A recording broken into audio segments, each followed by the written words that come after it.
Waitress covers a soldier's bill without a word. The next morning, tanks block the street and her heart begins to race. The street was unusually quiet that morning, the kind of silence that holds its breath before something sacred arrives. Jolie moved quickly, her brown boots splashing gently through the puddles left behind by the night's rain. Her scarf whipped lightly in the breeze, and the familiar scent of brewing coffee teased her nose as she turned the final corner toward the cafe. She barely had time to process the stillness before a low, ground-shaking rumble broke it. It was not thunder. It was heavier, deeper, intentional, metal against pavement. A tank, a real military-issued tank rolling down Main Street like it had come from a memory or a dream too vivid to be explained, the kind of sight that did not belong in small-town mornings.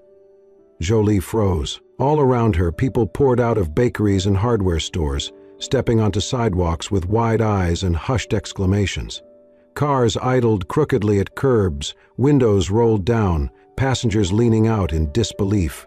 Cell phones were raised. Someone whispered, "Is this a drill?" Someone else, "Did something happen overseas?" But Jolie didn't say a word.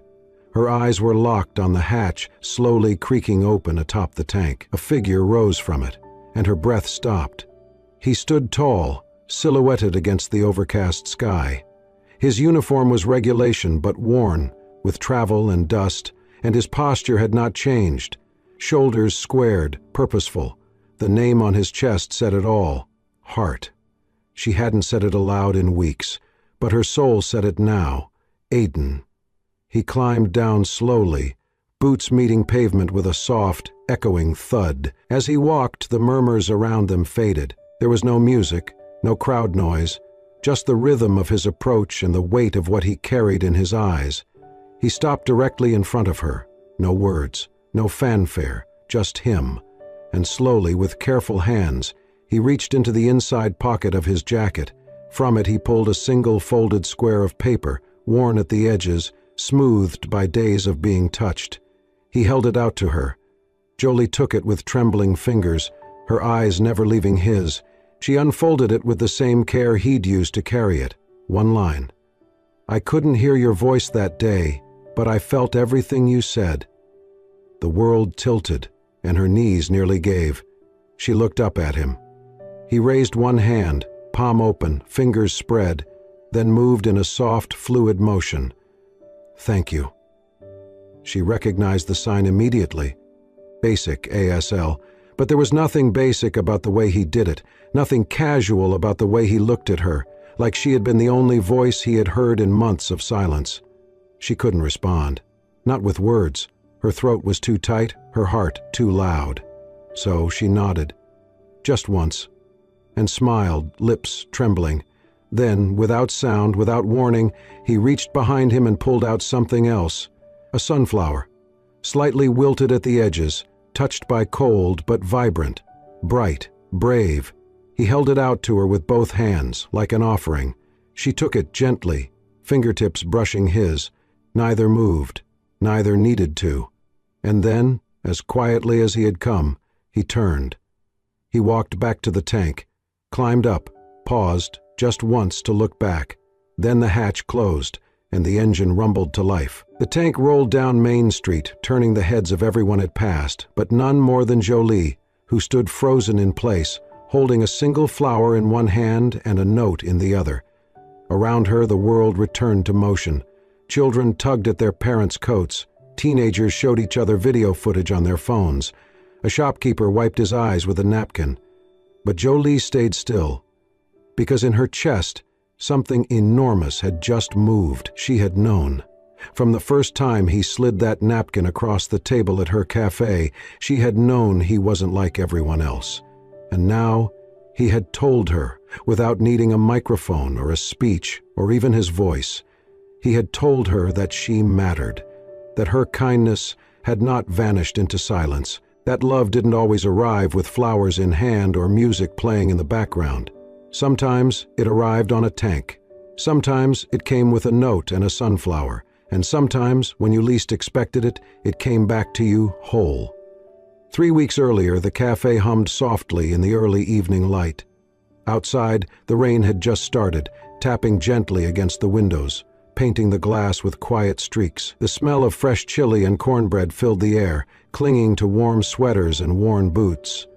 Jolie moved through the tables with practiced grace, apron tied loosely at her waist, her hair pulled into a low, messy braid.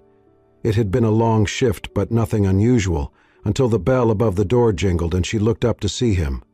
A man, late 20s maybe, in military green.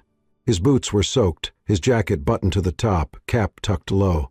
He walked in slowly, like the world outside had taken too much from him, and found a booth in the farthest corner, back against the wall. Jolie gave it a minute before approaching. When she did, she smiled politely and began her usual, "Evening, can I—" But he gently raised a hand and slid a folded piece of paper across the table.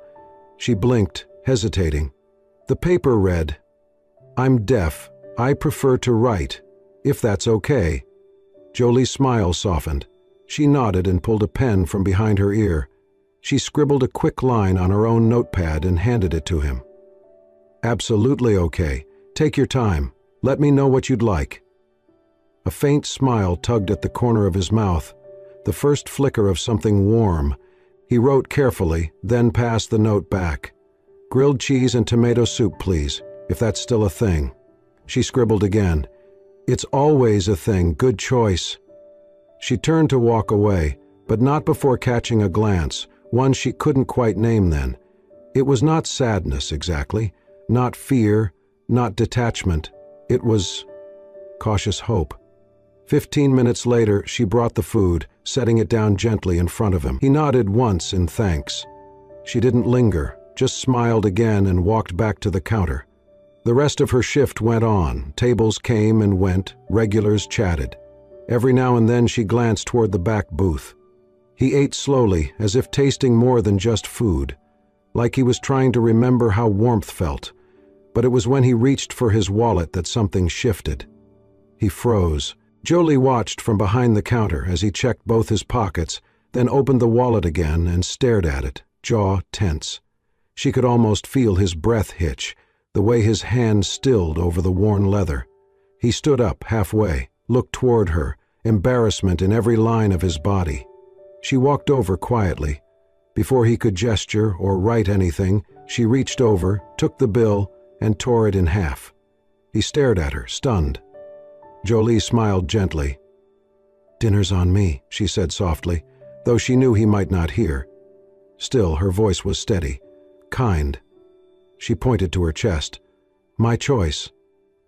He didn't argue. He didn't pretend. He just nodded, slowly, deeply. Then he pulled a pen from his jacket and scribbled something on the corner of a napkin. He handed it to her with both hands. "Thank you for not asking why, just for understanding." She took it like it was something sacred. After he left, she folded the napkin and tucked it into her apron. When she got home that night, she opened her journal and carefully taped the napkin onto a blank page. No date, no title, just that one sentence. She stared at it longer than she meant to, because there was something in those words that wrapped around her chest in a way she did not expect, something that felt like being seen, something that felt familiar. She did not know his name. She did not know where he had come from, but something told her that wouldn't be the last time she saw him, and somehow that made her feel a little less alone. The nights were getting colder. Each evening, as the sky deepened into navy and the lamps buzzed to life along Main Street, Aiden returned, always at the same time, always to the same booth. He never spoke, never stayed long. He ordered with a slip of paper, ate slowly, left a quiet note sometimes, and disappeared before the dinner crowd arrived. Jolie had grown used to his rhythm. She had started to look forward to it, even if their exchanges never strayed far from the basics. "Tomato soup again?" she'd write. "Comfort food," he'd reply. "Anything sweet tonight?" "Your handwriting's enough." They didn't need much. The silences between them weren't awkward. They were steady, warm, like the quiet between old friends, or something waiting to bloom. One night, the cafe closed later than usual. A burst pipe had kept her busy mopping the back kitchen for nearly an hour after the last customer left. By the time she finally turned the lock and stepped outside, the streets were almost empty, slick with drizzle and painted in orange streetlight. She turned toward the alley shortcut she always took behind the buildings. Familiar, safe, but that night, different. She heard the footsteps behind her just as she passed the first dumpster. Quick, close, and then a hand yanked her shoulder. She barely saw the man, just a flash of a hood, a sneer, a hand snatching at her bag. She screamed, but it came out strangled, choked by fear. She fought back, struggled, kicked, but he was stronger. He shoved her against the wall. Her head hit the brick, dazing her. She blinked, gasping, eyes searching for help that wasn't there. Until it was. A shadow moved fast. A shape out of nowhere. Aiden. He moved without hesitation, military instincts sharp as steel. One hard strike sent the attacker reeling. Another disarmed him. Within seconds, the man was on the ground, groaning, scrambling to run. Aiden let him go. Jolie slumped to the pavement, shaking, her palms scraped, knees torn. Her breath came fast and shallow. Aiden knelt in front of her, reaching a steady hand toward her face but not touching, waiting. She looked at him, his eyes. They weren't angry, not frantic. They were full of light, alert, focused. She realized then, he had not heard her scream. He hadn't needed to. She had looked, just for a split second, over her shoulder as she fought, her eyes pleading into the night, and somehow Aiden had seen her. He pulled a notepad from his coat. Hands quick, familiar. Then he turned it toward her. "I didn't hear you, but I saw you, and I'll always see you." Jolie covered her mouth with her hand. Tears spilled, hot and silent, not just from fear, but from the safety that came after it, the kind that came from someone who chose to stay. Aiden helped her up, slow and gentle. He didn't lead, he didn't rush. He just walked beside her, all the way back to the cafe. They didn't speak, not with words, but she never felt more heard. That night, long after she bandaged her knees and washed the blood from her palms, Jolie sat in bed and reread the note he had given her.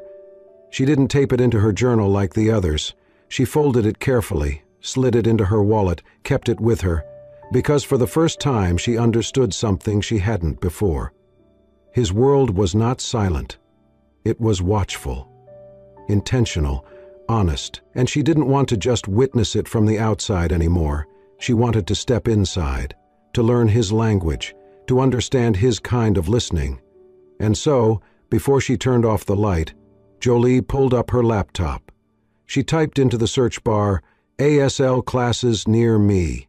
The first night she signed to him, her hands trembled, not from fear, not from doubt, but from something deeper, like standing on the edge of a new language, a new beginning. Her fingers felt clumsy, uncertain, but her heart was steady. This moment mattered. It had taken her 2 weeks of late-night practice.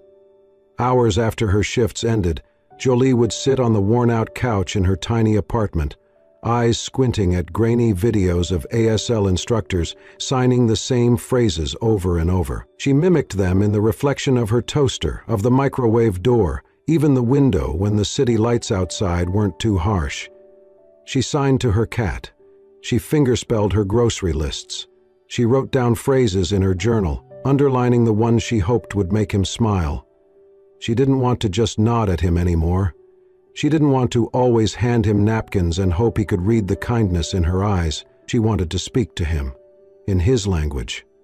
That night the cafe was dim and quiet. The chairs had thinned out, the dinner crowd gone.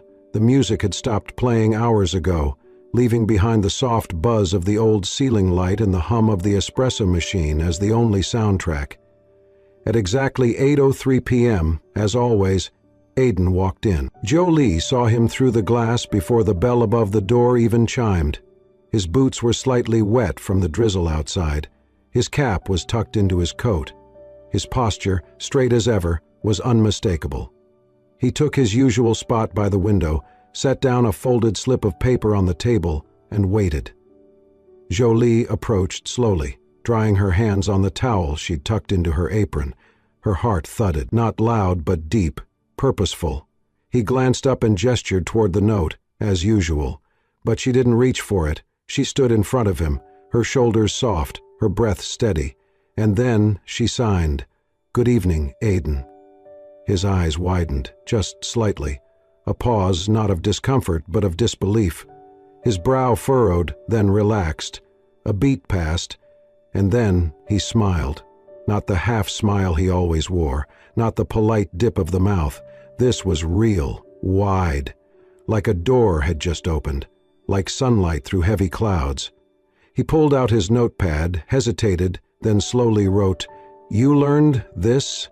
Jolie nodded, then signed again, slower this time. "I wanted to talk to you in your world." His pen stopped mid-sentence, his fingers paused. He looked at her, not like he was studying her, but like he was trying to memorize this moment. He wrote again. "No one's ever done that." He looked away for a moment, then back at her, and wrote something longer. "I used to talk, a lot, in the military, orders, jokes, radios. Then the blast happened.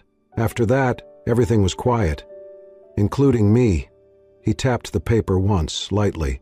"I didn't lose my voice, just the reason to use it." Jolie sat down across from him, her fingers tracing the wood grain of the table, grounding herself. She didn't speak, didn't write. She raised her hands again. "It's okay if you don't want to speak. I'm learning to listen differently." He blinked once, then again. His eyes shimmered, but the tears didn't fall. Slowly, he set down the notepad, closed it, and for the first time he lifted his own hands, not with perfection, not with polish, but with intention. "Thank you for meeting me here." Jolie smiled, unaware her eyes had begun to glisten.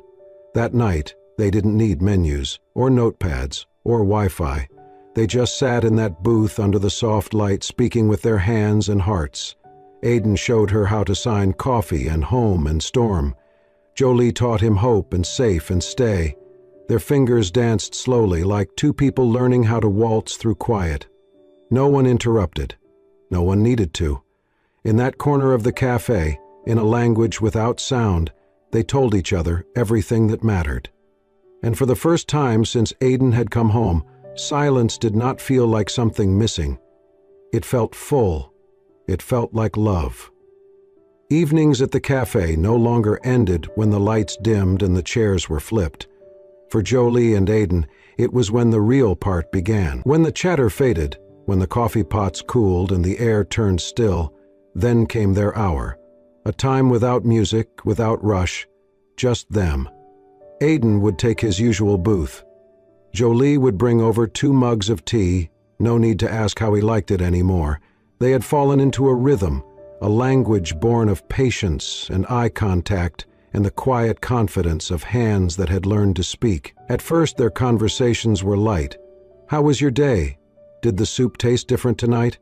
That couple at table 3 tipped with a crayon drawing again. But soon, the walls that neither of them had realized were still standing began to drop, piece by piece. One evening Aiden signed slowly, almost cautiously, "I have not told this to anyone, not really, not even my family." Jolie paused, set down her tea and gave him her full attention. "When I came home after I lost my hearing, I thought I could get used to the silence, but it wasn't the absence of sound that hurt. It was the absence of being heard. People stopped talking to me like I was still me. They spoke at me, not to me." He hesitated before continuing. "I started to feel like I only existed when I was useful in uniform. Outside of that, I was background noise. The irony, I guess." Jolie's fingers moved gently in response. "You were never background, not here, not to me." Aiden's eyes softened. Then one night as the rain tapped against the windows and lightning flickered in the distance, Jolie asked something she'd been holding back. "Do you ever miss talking?" He looked at her for a long moment, then nodded. "Yes, but more than that, I missed being talked to." He leaned back, staring out the window. "I had this idea once, just a dream, that maybe there could be a place for people like me. Not a clinic, not therapy, just a quiet space, where silence is normal, where no one pities you for not speaking." Jolie tilted her head, then stood up, walked across the cafe, and pointed to the back right corner, a little nook near the bookshelf, half hidden behind a planter. "What about right there?" Aiden raised his brows. She smiled, then signed, "We call it the silent booth. We make it a space for communication without sound, for connection without pressure." He looked at her, processing, then let out a slow breath, and for the first time truly smiled with his whole face. They stayed up late that night, sketching ideas. Notepads, sign cards, conversation prompts for beginners, maybe even a journal where people could leave silent messages for others. Jolie promised to paint the sign herself. As she gathered the mugs and wiped down the table, Aiden stayed seated, scribbling something on a napkin. Before he left, he slid it across to her. "I never thought anyone would want to hear me. Until you." Jolie stood still as he walked to the door. She read the note again, lips pressed together, heart open and full. Then she folded the napkin and tucked it carefully between the pages of her journal. This one she would keep near her heart. And that weekend, they hung a small wooden sign in the back corner window of the cafe. Silent booth. A place to be heard without speaking. Every day after that, someone sat there. Sometimes it was Aiden, drawing in his sketchbook. Sometimes a mother and her deaf son, laughing through their hands. Sometimes just Jolie, sipping coffee, waiting. But always that corner was alive, with presence, with meaning, with a love growing louder in every beautiful, wordless way. The invitation came folded neatly inside an envelope marked with a golden seal. Department of Veterans Affairs, Community Recognition Ceremony. Jolie found it tucked under the sugar jar one morning. Aiden had left it there, with just one handwritten note beside it. "They want me to speak." I said no. When she asked why, his answer was immediate, signed, not written. "Because when I speak, I do not sound like them, and I do not want their pity." Jolie had looked at him quietly for a moment before signing back. "But maybe they do not want to hear your voice. Maybe they want to hear your heart." He didn't reply that night, but he didn't throw the invitation away either. The ceremony took place on a Sunday in the town's old community hall, with arched wooden beams and a flag on every wall. Veterans in crisp uniforms filled the room, medals polished, boots shining. There were families, reporters, children. Jolie stood beside Aiden in the lobby before it started, adjusting the sleeve of his jacket, smoothing the edge of her dress. He looked calm, but she knew better. "Ready?" she signed. He hesitated, then nodded once. Inside, the master of ceremonies called his name. "Sergeant Aiden Hart, honored today for acts of bravery, sacrifice, and leadership under fire." Applause rose in waves. Jolie walked up with him. She carried no notes, just a small sign clipped to her chest that read, "Interpreter." When they stood behind the podium, Aiden did not take the mic. He simply looked out over the crowd, then turned toward her. She took a breath and raised her hands. Then he began to sign, and she matched him, voice calm and steady, following the rhythm of his hands. "Thank you for this honor. I never expected to be here, not because I do not value what it means, but because for a long time I did not believe I belonged in rooms like this. I lost more than my hearing overseas. I lost connection. I lost conversation, and for a while I thought I lost myself." He paused, his hand still. His eyes scanned the faces in the audience. But then, someone saw me. Not as broken, not as silent, but as whole. Just quieter. He turned slightly, looking at Jolie. She reminded me that silence can be powerful, that a heart can speak even when a voice cannot. And today I speak for every person who has ever felt unheard, not because they could not speak, but because no one stopped to listen. The room was silent for a moment too long. Then hands began to rise, palms open, fingers fluttering. Applause, the ASL kind, dozens, then hundreds, a field of quiet stars blooming across the room. Jolie looked out and saw tears on the cheeks of a mother in the third row, a veteran gripping the hand of his son, a teacher signing "Thank you" from the back. After the ceremony, as people mingled and music began to play, Jolie stepped aside to grab water. When she returned, she saw him, Aiden, crouched down in front of a little boy no more than 7. The boy was wearing a tiny camouflage jacket and had a hearing aid clipped behind one ear. He was signing furiously with tiny hands. Jolie approached slowly, just in time to see the boy finish, "I want to be like you because you do not need to talk, but everyone listens to you anyway." Aiden looked at the child, eyes shining. He signed back, "You already are like me. You are enough, just as you are." Then the boy threw his arms around Aiden's neck, and in that moment, Aiden didn't need a stage. He had already said everything that needed saying, with his hands, with his presence, with his heart. The last time Aiden stepped through the gates of the base, it was quiet, not the kind of quiet that he had learned to live with, the absence of orders, the silence of battlefields, or the weight of unspoken grief. This quiet was different. It was final. It echoed with memory.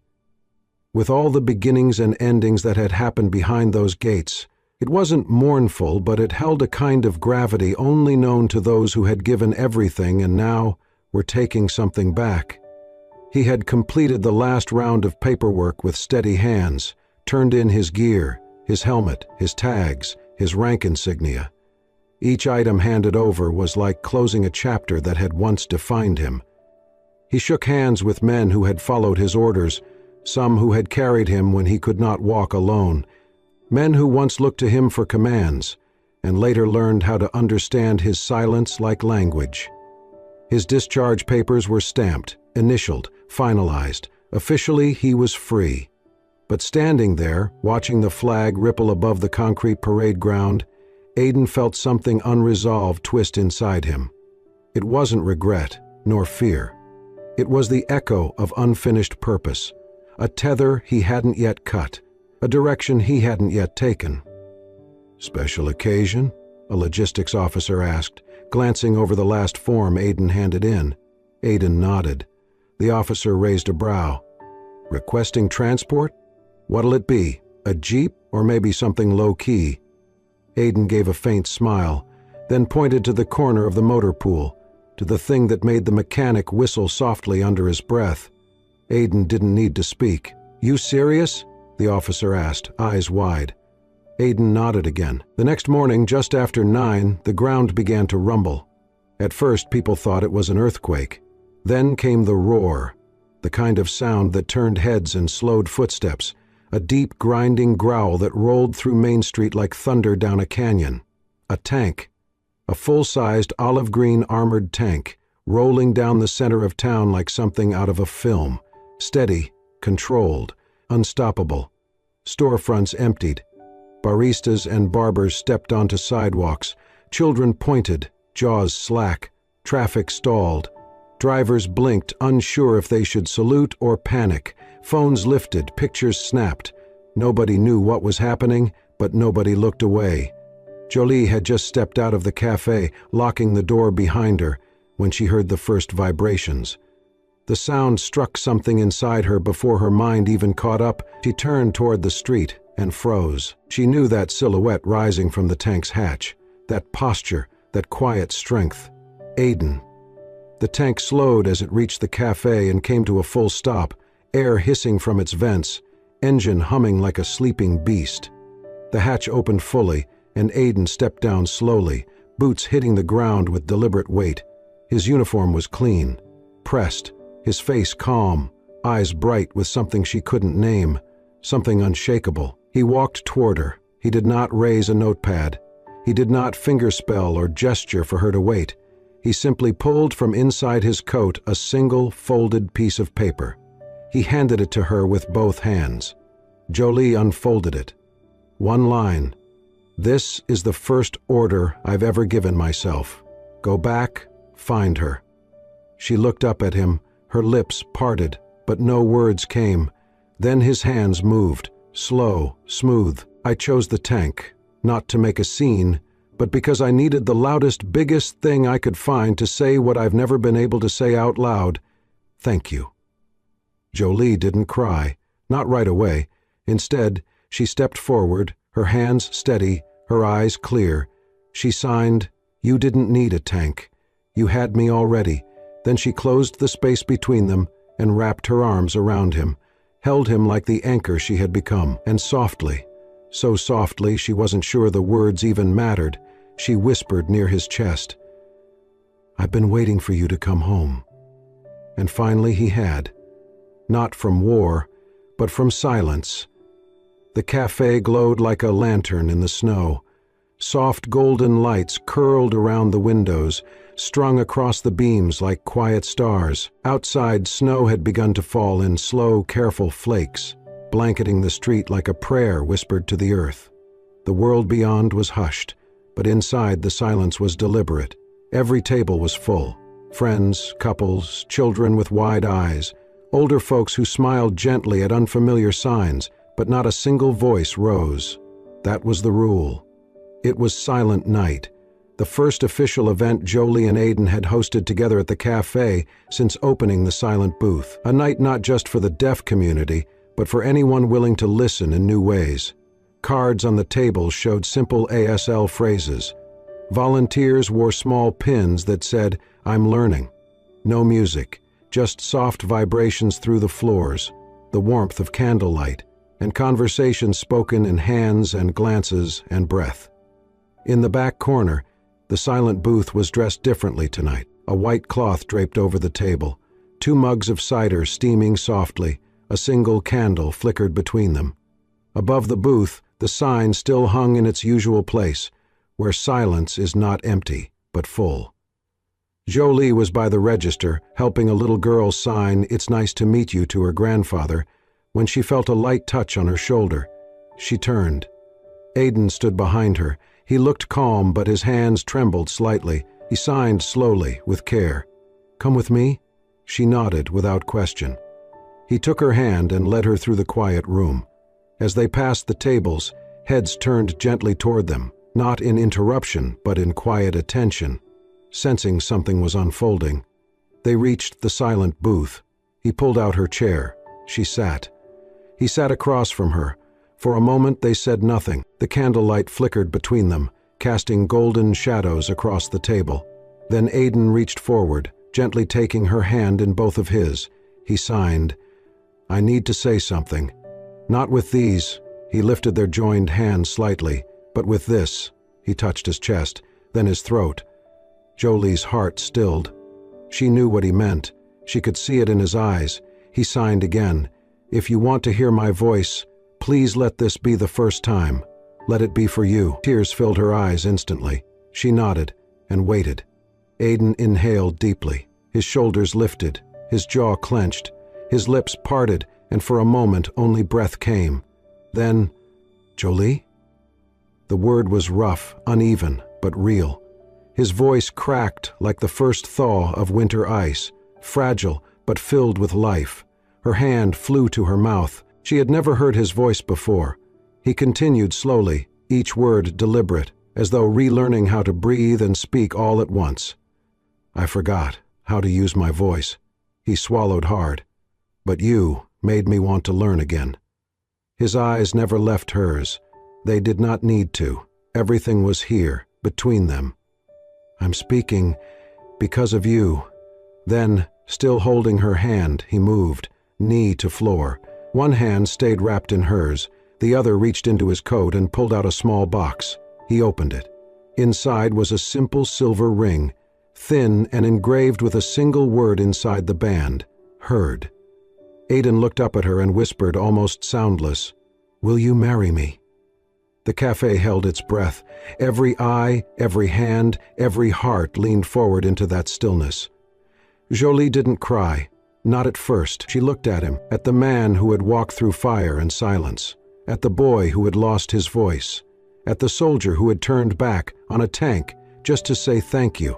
She looked at the man who had said more in quiet than most did in lifetimes. And then she lifted her hands.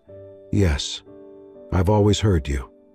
Even when you said nothing, he let out a breath, a soft, shaky laugh, a lifetime of walls falling in a single exhale. She rose and pulled him to his feet, and this time, when she wrapped her arms around him, she didn't let go.